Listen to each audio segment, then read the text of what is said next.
ओम शांति। आज की मुरली यानी 29 अक्टूबर 2025 परमात्मा याद की गोद में समाने वाले संगम युगी श्रेष्ठ भाग्यवान आत्मा भव।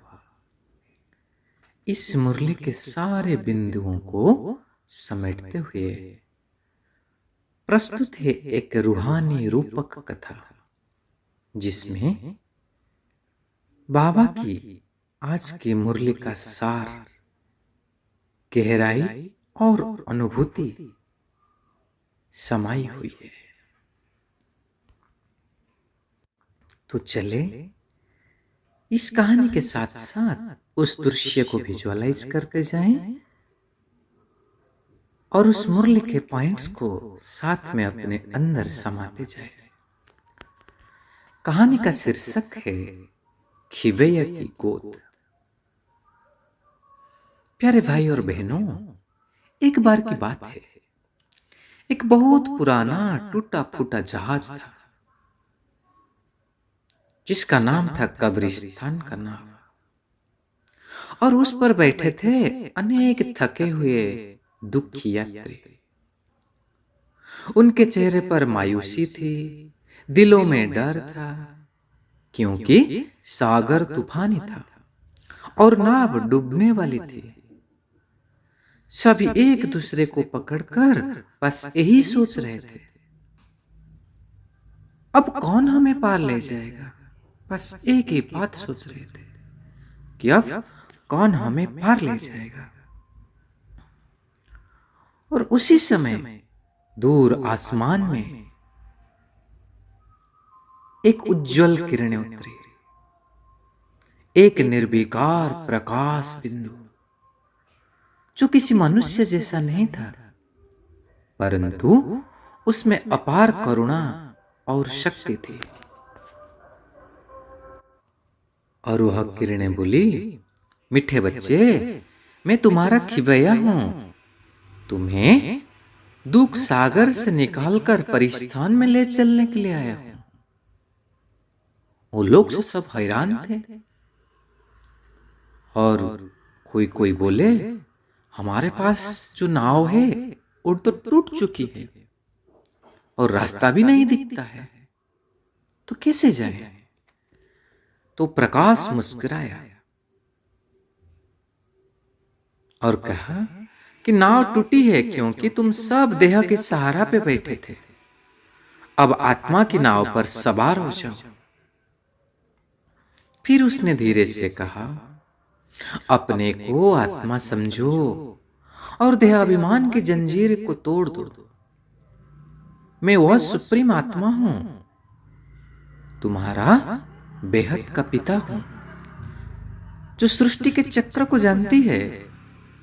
तुम भी सब स्वदर्शन चक्रधारी हो, जो अपने और संसार के चक्र को पहचान कर फिर से फरिश्तानी बनते हो।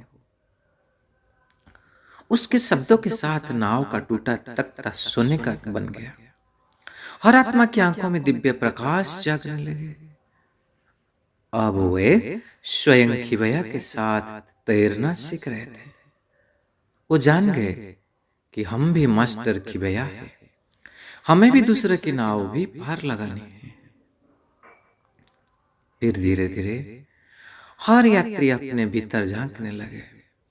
किसी ने क्रोध की लहर को शांत किया, किसी ने माया की आंधियों को स्थिर किया, किसी ने अहंकार की नाव को तट पर बांध दिया। अब वे मनसा वाचा कर्मणा किसी को दुख नहीं दे रहे थे। सागर अब भी वही था, पर दृष्टि बदल गई थी। जो तूफान पहले डुबोता था, अब वही लहरें उन्हें आगे बढ़ा रही थी। और जैसे जैसे वो आगे बढ़ते गए, सागर का पानी निर्मल होता गया। तत्व सतो प्रधान बनते गए। जहां पहले भय था, वहां अब अतीन्द्रिय सुखों का झूला था। कोई खुशी के गोद में झूल रहा था, कोई शांति के गोद में, और कोई परमात्मा की गोद में लवलीन हो गया। और प्यारे भाई और बहनों, वो गोद ऐसी थी जहां एक क्षण में अनेक जन्मों का दर्द मिट जाता था। हर आत्मा महसूस करती थी कि हम ही वह भाग्यवान आत्माएं हैं जो स्वर्ग की स्थापना में बाबा के हाथ बन रहे हैं।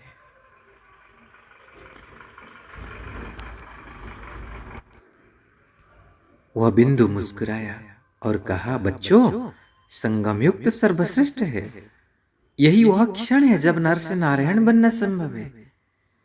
याद की रफ्तार अगर जितनी तेजी होगी उतना तुम्हें उच्च पद मिलेगा। हर एक को अपना प्रयोग करना है। कौन सी शक्ति या गुण किसी परिस्थिति में काम करता है उसका प्रयोग करो। पहले स्वयं पर प्रयोग करो, फिर सबका कल्याण करो, क्योंकि संगम युग है ही प्रयोग करने का युग।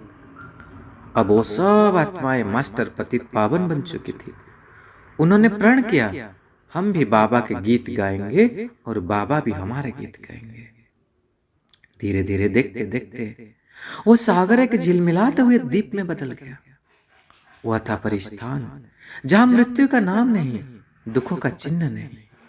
हर आत्मा ने अपने पुराने चोले उतार दिए और नवीन प्रकाशमय शरीर धारण किया। वहां से हंसी और प्रकाश की तरंगें उठ रही थी।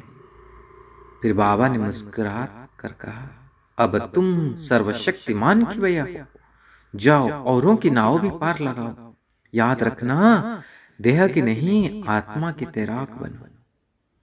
और वह बिंदु प्रकाश में विलीन हो गया, पर उसकी गोद की वह अनुभूति हर आत्मा के भीतर सदा के लिए बस गई। जी, यही थी आज की वो कहानी, जिसमें मुरली के सभी बिंदु समाहित है। आत्माभिमानी बनने की शिक्षा भी है, नर से नारायण परिवर्तन होना, बाप का कर्तव्य खिवैया बनकर पार लगाना, हम सब भी मास्टर खिवैया बनकर के सबका कल्याण करना, याद की रफ्तार को तेज करना, पवित्र बनना, मनसा वचा कर्मणा किसी को दुख न देना, परिस्थान की स्थापना व सतो प्रधान दृष्टि रखना, परमात्मा की गोद की अनुभूति करना, यानी याद की उस लवलीन अवस्था तक पहुंचना, और योग के प्रयोग करना गुण व शक्ति द्वारा। तो यही था आज की मुरली का सुंदर कहानी। और आप इस कहानी के सारे सार को अपने अंदर समाहित करते हुए अवश्य उच्च पुरुषार्थ पर आगे बढ़ते रहेंगे। शुक्रिया बाबा, शुक्रिया आप सबका। ओम शांति।